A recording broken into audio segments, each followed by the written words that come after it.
NSA Ajit Doval ने मंच से देश के युवाओं को संदेश दिया। डोभाल ने कहा कि युवाओं को देश के लिए समर्पित होना चाहिए। देश का युवा इस समय को गवा नहीं सकता। साथ ही डोभाल ने मोदी के नेतृत्व की भी तारीफ की। तम वेदनी किरण का संधान मांगता हूं।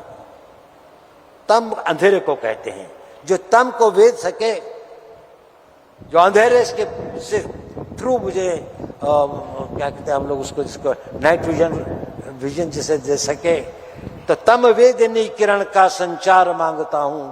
जड़ता विनाश को फिर भूचाल मांगता हूं। ये जो जड़ भाव है जो कि आपको भ्रमित कर देते हैं, आपको उन दिशाओं में ले जाते हैं कि आप अपनी देश की, राष्ट्र की, मानवता की, समाज की जो सही दिशा है उसको छोड़कर आप निजी इंटरेस्ट की दिशा में चले जाते हैं, आप सेक्टेरियन इंटरेस्ट की दिशा में चले जाते हैं, चीप पॉपुलैरिटी में चले जाते हैं। विष का सदा लहू में संचार मांगता हूं, प्यारे स्वदेश के हित अंगार मांगता हूं। विष का सदा लहू में संचार मांगता हूं, तूफान मांगता हूं, विस्फोट मांगता हूं, चढ़ती जवानियों का श्रृंगार मांगता हूं। आज का जो यौवन है, आज का जो यूथ है, वो अपने आप को समर्पित करे, पूर्ण रूप से ये सोचे कि मैं राष्ट्र हित में ही करूंगा।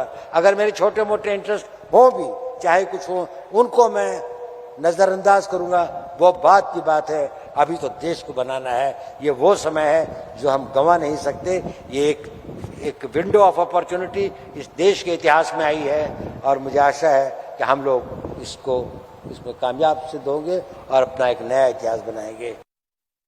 बनाने के लिए अगर एकजुट होकर चलें तो उतनी दूर भी नहीं है। आज हम बहुत भाग्यशाली हैं। हमारे देश में एक ऐसा नेतृत्व है, हमारे देश के अंदर एक ऐसा वातावरण है कि जहां पर हम अपने आप को शक्तिशाली बना सकते हैं। माननीय मोदी जी, माननीय अमित शाह जी, माननीय सभी लोग इतने एकजुट होकर काम करें। मुझे तो गृह मंत्री जी के साथ काफी क्लोजली काम करने का सौभाग्य मिला है। मैंने उनकी देश हित के प्रति जो कमिटमेंट देखी है, उनका जो विश्वास देखा है और उनकी जो दृढ़ता देखी है और क्लियर विजन, और कभी किसी असमंजस उनको नहीं होता, वो बड़ी श्रद्धा के पात्र है। मैं कहता हूं उन्होंने, हमारा तो एक लिमिटेड काम होता है, लेकिन जो उन्होंने देश के लिए किया है, जो प्रधानमंत्री जी ने देश के लिए किया है, ये शायद इस देश को बहुत आगे बढ़ाएगा।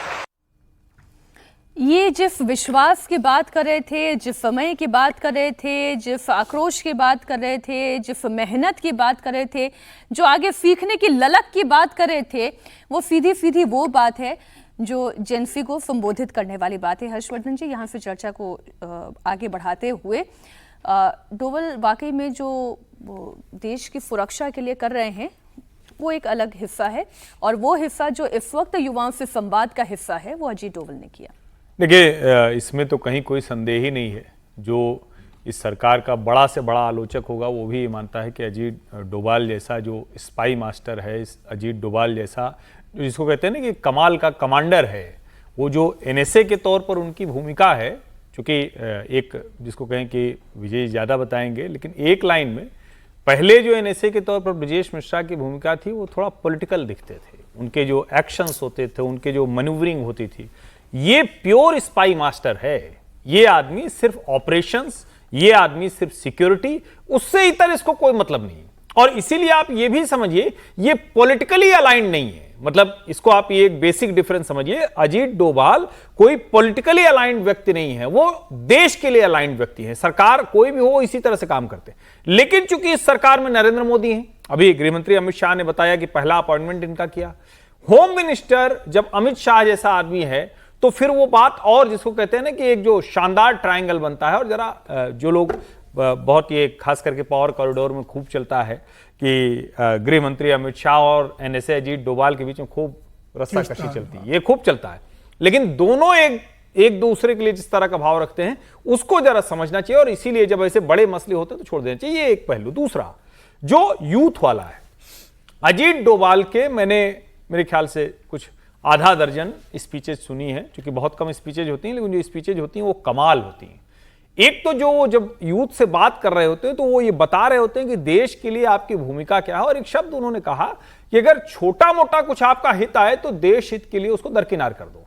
इसका मतलब ये कतई वो नहीं कह रहे हैं कि आप कोई गलत चल रहा है उसके साथ खड़े जाइए, लेकिन जब लार्जर इश्यूज होते हैं, देश का इशू होता है, तो उसमें आप छोटे मोटे मुद्दों को दरकिनार कर सकते हैं। वो दरकिनार नहीं कर रहे, वो कह रहे हैं अपने इंटरेस्ट को दरकिनार, अपने इंटरेस्ट का ही, वही मैं कह रहा हूं। और वो जब ये कह रहे होते हैं तो कई बार सिक्योरिटी को लेकर जो हमारी समझ होती है, विशेष करके हमारी यूथ की, क्योंकि चाहे वो इंटरनल सिक्योरिटी हो या फिर हम बाहर से आने वाले खतरों की बात करते हैं, अजीत डोभाल उसको बहुत सलीके से चिन्हित करते हैं। और या उन्होंने एक बात छोटी सी कही कि मेरा तो छोटा सा हिस्सा है, गृह मंत्री जी का तो बड़ा हिस्सा है, लेकिन सच यही है कि एनएसए के तौर पर अजीत डोभाल ने जो काम किया, और एनएसए बनने के लिए जो उनका पाकिस्तान में एजेंट रहते हुए जो भारत के अलग अलग जितने ऐतिहासिक पड़ाव हैं उसमें जो उनकी मध्यस्थ की भूमिका, नेगोशिएटर की भूमिका रही है, वो कमाल की रही है। तो ऐसे व्यक्ति का सम्मानित होना डिजर्व करता है। विजय जी, आपकी क्या राय है इसमें? एक तो मुझे डोभाल साहब के लिए रेस्पेक्ट में कहें या कुछ ज़्यादा लगता हो, लेकिन मेरे को 50 साल पुरानी एक फिल्म की जो शुरुआती लाइन थी ना कि उस देश की सरहद को कोई छू नहीं सकता जिस देश की सरहद के निगहबान हो आंखें, अजीत डोभाल उन लोगों में से माला है। सिन्हा की फिल्म थी, माला सिन्हा धर्मेंद्र तो की। अजीत डोभाल उन लोगों में से हैं, और अजीत डोभाल ने अपने आप को बहुत ठीक तरीके से बताया, डिफाइन किया कि वो लिमिटेड रोल प्ले करते हैं। अभी ब्रजेश मिश्रा जी का भी चर्चा हुई, मैंने दोनों ही लोगों के साथ थोड़ा सा मुलाकात रही है, हालांकि दोनों लोग इतने व्यस्त होते हैं कि उनके साथ मुलाकात होना ही बहुत मुश्किल काम है, लेकिन अजीत डोभाल साहब को थोड़ा सा पहले से भी मैं जानता था, और ब्रजेश मिश्रा जी के साथ रहा। तो ब्रजेश मिश्रा जी पॉलिटिकल माइंड भी थे, वो प्रधानमंत्री जी के पॉलिटिकल एडवाइजर के तौर पर भी काम करते थे, लेकिन अजीत डोभाल बहुत फिक्स तरीके से देश की सिक्योरिटी को लेकर काम करते हैं और उसमें इधर उधर नहीं होते।